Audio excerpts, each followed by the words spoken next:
All right, we're here with Mr. Ray today, and we got a leaky condenser coil. So we'll pressurize this thing up.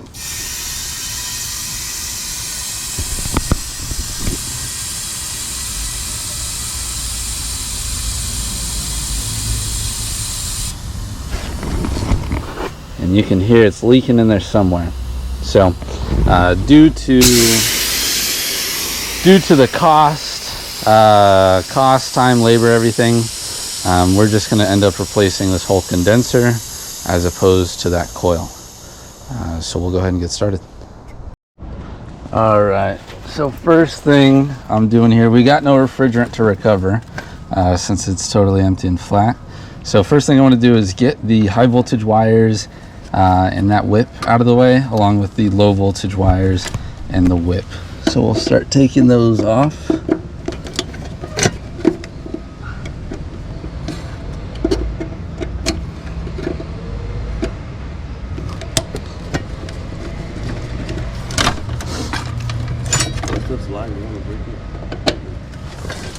What? You can if you want to. You good. Let's give the little slap test.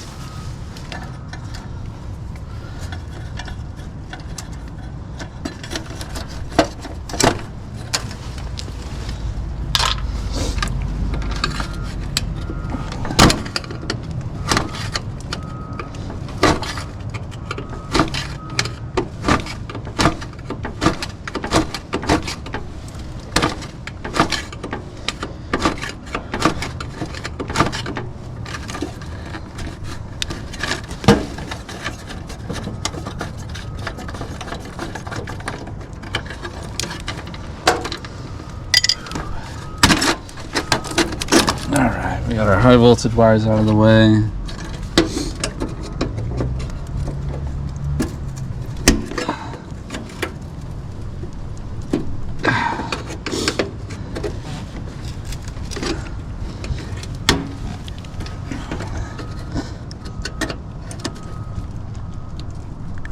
Jesus Christ.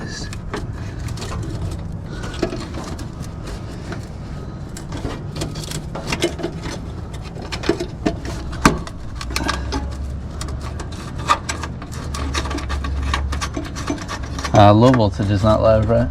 No. Okay. That's all.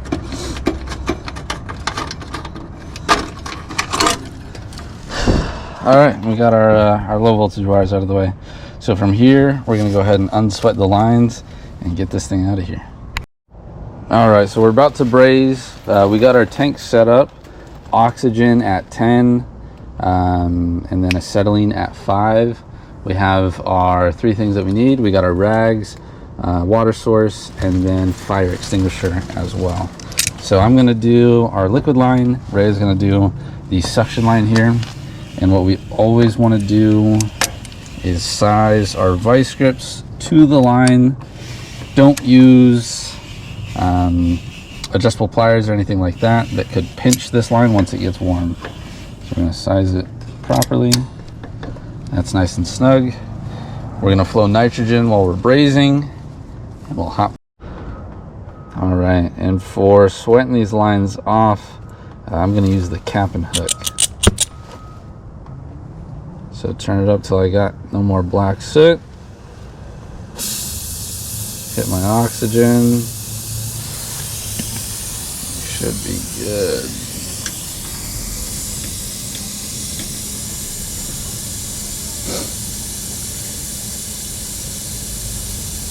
I'm not putting anything on the valves here to protect them, because it really doesn't matter, because we're not using the system anymore.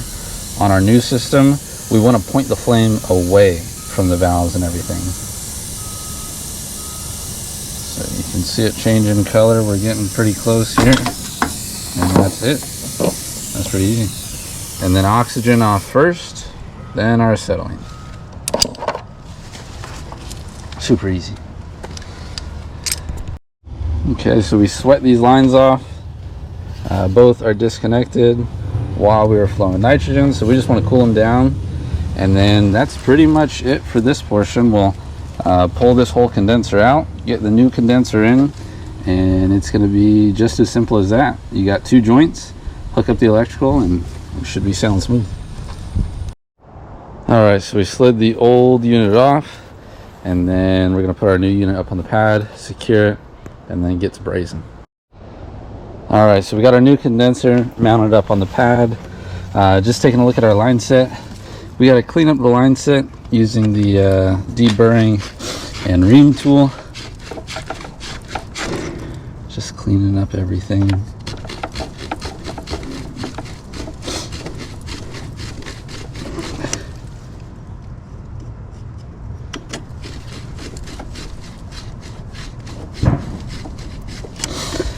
All right, and then we'll use some emery cloth, clean that up nice and neat.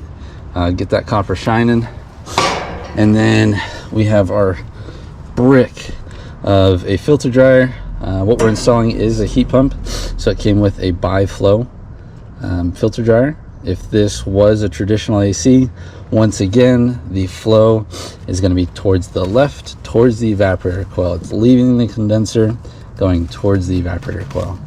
So we'll get these cleaned up and then start brazing it in. All right, so we got our copper cleaned up. We're getting ready to braze things up, but our brick of a filter dryer, it's got a flared fitting on this end. The condenser has a flared fitting on this end, so that won't fit. And I don't have any spare copper, so I have an extra liquid line here. So what I'm going to do is I'm just going to cut a little section off, and then be able to just use that instead of going to get some. Would save a lot of time there. So.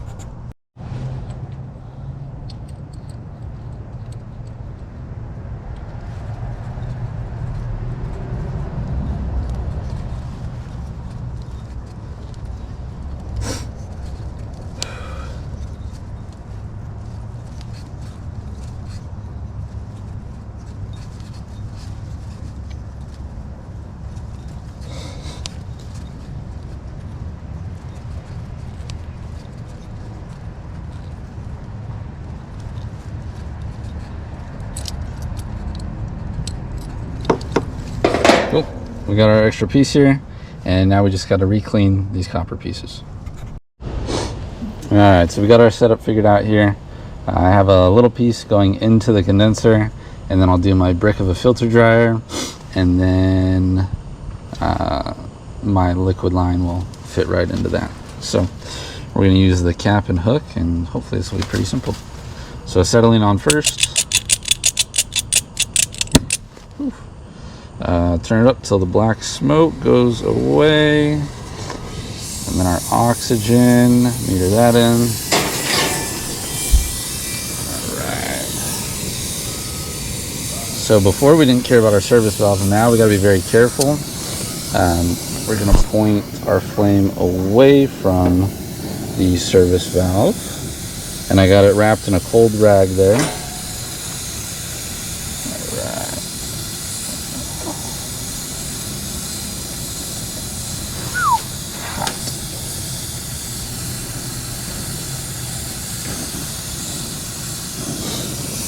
Getting red hot there. Honestly, I think that was probably good enough. I'll hit it again, but that's the nice thing about this cap and hook. It does not take much.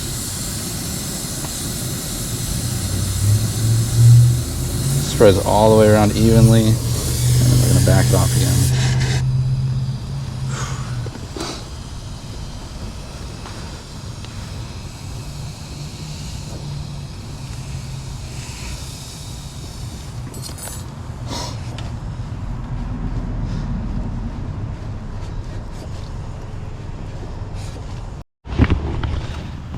So you can see that joint right there. The cap and hook is very nice. It heats it up. All right, so I got my little extension piece here, and then I'm going to be doing the filter dryer. Since I got my filter dryer right here, I wrapped it in a cold wet rag, and now my flame is going to be pointing towards my service valve. It's a little further away, and I don't want to just cook this filter dryer here. solder ready. And my striker.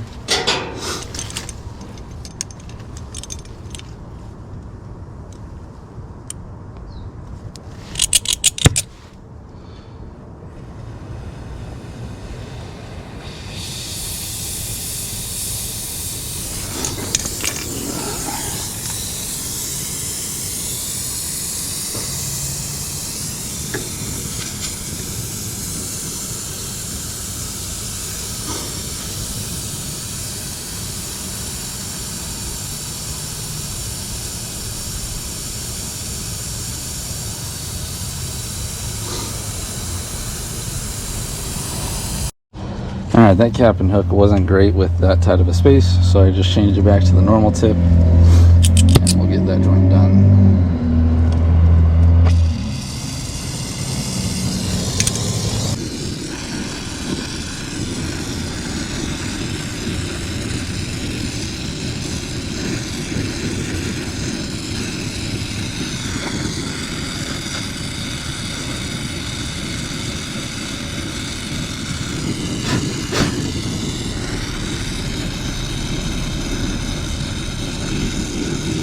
Alright, that one's done good, and then we're just waiting for some more copper for our suction line here. Alright, while we're waiting for our suction line to get here, I went ahead and started doing the high voltage stuff. So I got all our wires in there, our whip is connected, strip the wires back, and we'll get a bit of no locks in here.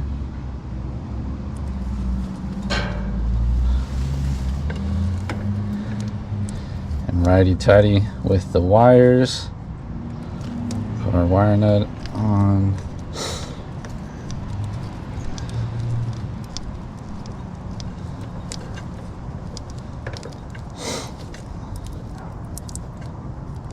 Alright, we'll do a little tug test. Make sure that's not slipping out of there. And repeat.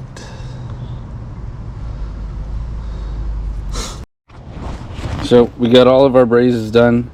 Everything's nice and connected. Fingers crossed that we got no leaks. But to confirm that, we're gonna pressure test. So I have my red side, blue side open. They're hooked up just like normal. My yellow hose going to my nitrogen tank is also open.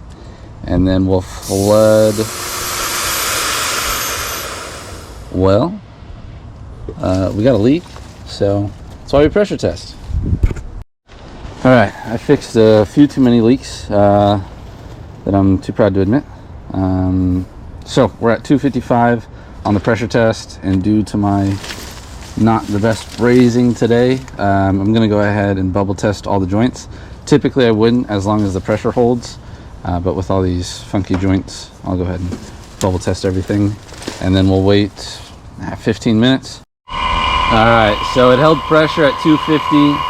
I bubble tested everything, no leaks, so we're good to go. So now I put the shaders back in. My red and my blue are hooked up just like normal. We got both the red and the blue open, and my yellow hose is going to my vacuum, and we're just gonna wait for it to get below 500 and then call it good and charge it up properly.